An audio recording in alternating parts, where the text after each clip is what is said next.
Alors, le territoire québécois, lui, on y arrive, un milieu de vie, des possibilités à saisir, là aussi. Et j'invite M. Mario Perron, qui est directeur à la Direction générale de l'information géographique au ministère de l'Énergie et des Ressources naturelles du Québec. Il y est responsable des levées géospatiaux et de la cartographie de référence du gouvernement québécois, responsable également de l'ACRI-Géo, donc de l'approche de coopération en réseau sur l'information géographique. Il remplace ici M. Mario Gosselin, mais c'est un proche collaborateur de M. Gosselin. Alors, je vous en prie, M. Perron, c'est à vous. Tout à fait. Merci, Madame. Alors, bonjour, bon après-midi à tout le monde. Alors, aujourd'hui, quand on regarde le thème du Géocongrès, Revoir notre monde, alors quelle belle occasion de vous parler du territoire québécois comme étant un milieu de vie et des possibilités à saisir.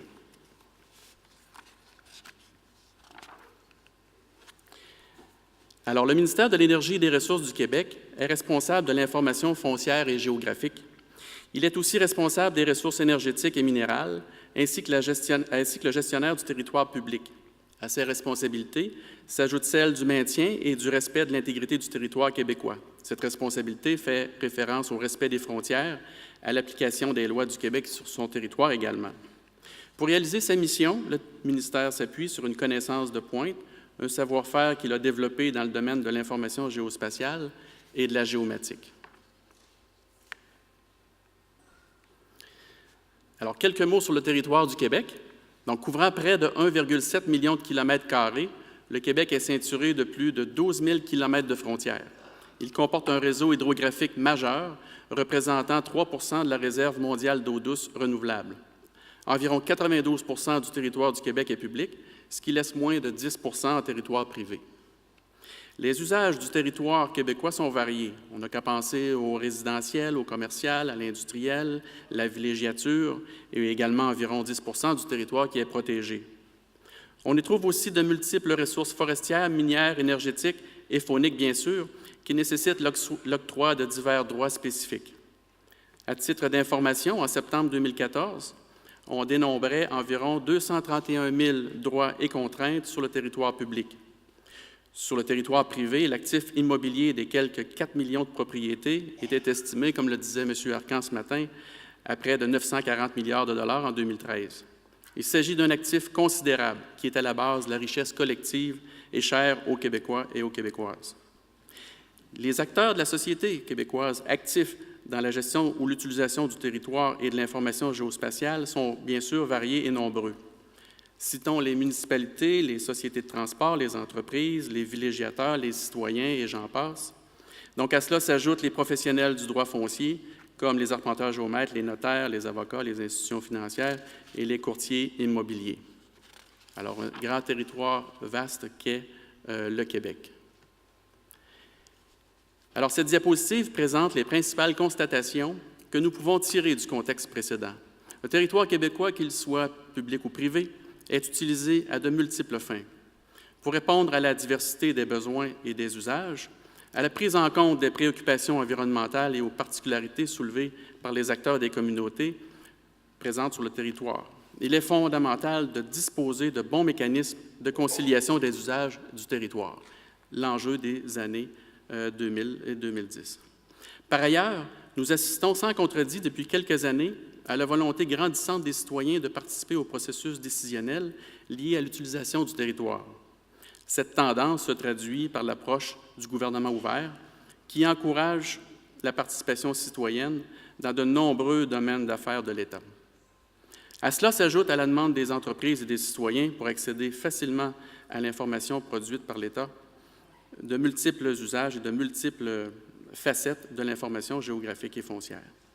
L'utilisation accrue des technologies de l'information n'est pas étrangère à cette situation et constitue l'avenue privilégiée pour répondre à cette demande. Comme dernier grand constat, nous pouvons affirmer que le Québec a su mettre en place une infrastructure foncière efficace qui protège les droits des citoyens et des entreprises et leur permet ainsi d'investir en toute confiance.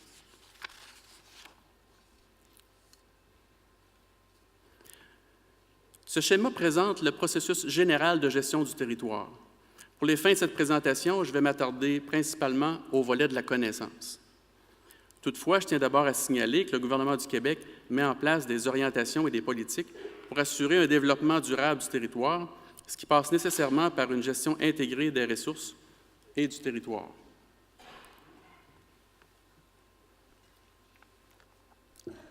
Pour faciliter la conciliation des usages du territoire public et de ses ressources, des outils sont mis à contribution comme le plan d'affectation du territoire public, le plan régional de développement intégré des ressources et du territoire ou le plan d'aménagement forestier intégré.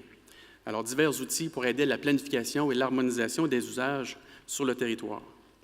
Pour mettre en œuvre les objectifs retenus de mise en valeur et de conservation des droits, exemple des droits tels que les pourvoiries à titre exclusif ou les baux de villégiature ou tout droit de cette nature, sont alloués sur certaines portions du territoire ou sur des ressources, tandis que des statuts particuliers comme les parcs ou des réserves écologiques sont accordés à d'autres territoires.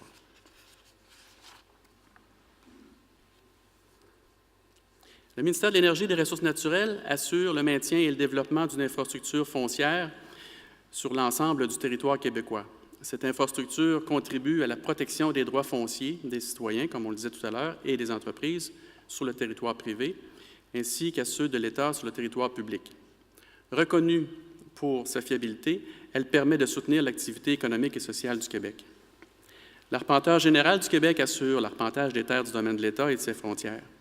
Il tient également le registre du domaine de l'État où se trouve l'information relative à la tenure du territoire privé-public, au morcellement foncier et à l'arpentage, ainsi que les droits et contraintes consentis sur le territoire public par les divers ministères et organismes.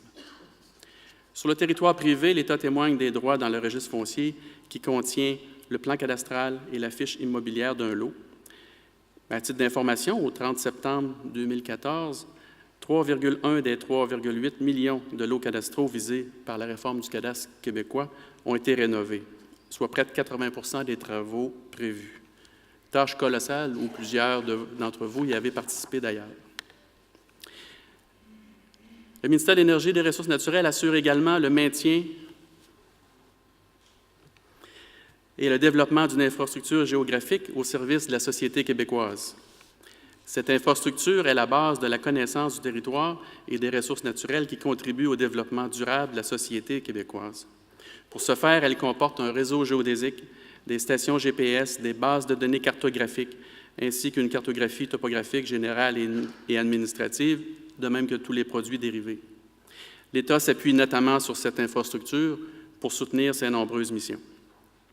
Pour les citoyens et les entreprises, l'infrastructure géographique est utile pour bien s'informer sur le territoire et de ses ressources naturelles.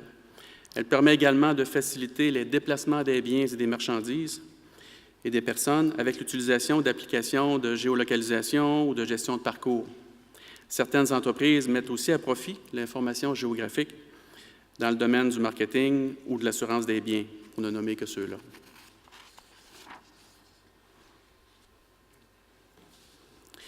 Donc, le Québec a amorcé divers grands projets pour mettre à profit les technologies de l'information et assurer le passage à l'ère numérique.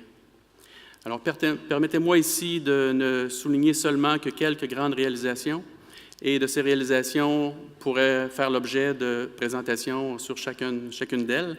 Alors, en synthèse, on peut mentionner la réforme du cadastre québécois initiée en 1994, le registre foncier du Québec en ligne en 2001, la Banque de données satellitaire du Québec en 2004, la géobase Adresse Québec en 2011, le greffe de l'arpenteur général du Québec en ligne en 2014 et récemment l'application GéoInfo, l'outil de recherche, annoncé ce matin par M. Arcan, ministre de l'Énergie et des Ressources naturelles et ministre responsable du Plan Nord.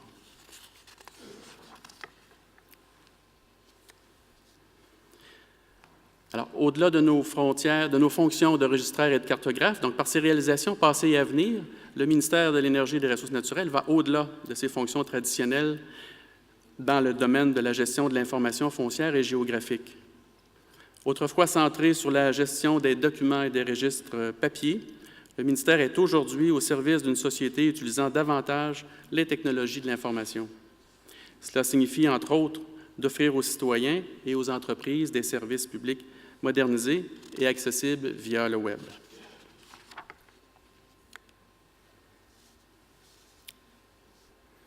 Afin de saisir toutes les opportunités offertes Il faut mettre à profit les nouvelles technologies, mais également miser sur les démarches de partenariat et de collaboration mises en place et de les enrichir.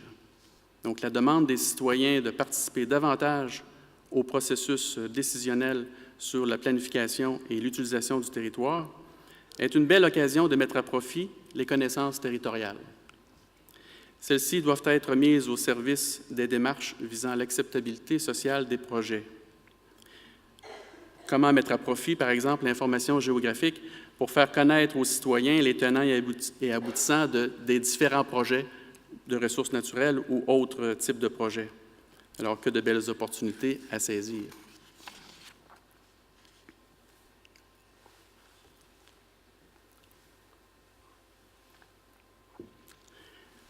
Dans le milieu gouvernemental, l'information géospatiale est produite par divers ministères et organismes dans le cadre de leurs missions respectives. Une meilleure intégration des connaissances du territoire, des ressources et de leur potentiel, notamment par une intégration de ces connaissances, permettra une meilleure utilisation par des acteurs dont les besoins varient selon leur domaine d'expertise ou leur profil. Des connaissances mieux intégrées peuvent soutenir la mise en œuvre de stratégies gouvernementales comme celle du Plan Nord ou de la stratégie maritime. Une connaissance davantage intégrée au gouvernement du Québec est également un atout pour favoriser la participation citoyenne dans nos processus de diffusion et soutenir ainsi toute démarche visant l'acceptabilité sociale des projets.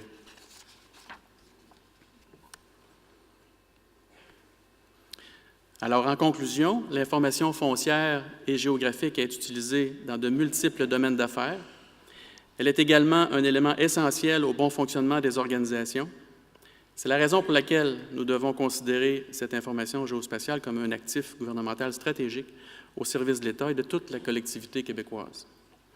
De plus, il faut reconnaître que les nouvelles technologies et la géomatique sont devenus des outils indispensables à la mise en valeur de cet actif et à la modernisation de nos façons de faire pour rendre de meilleurs services aux citoyens.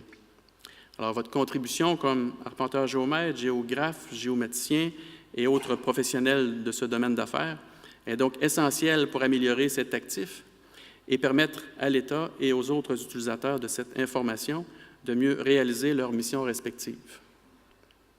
Alors, merci et bon congrès.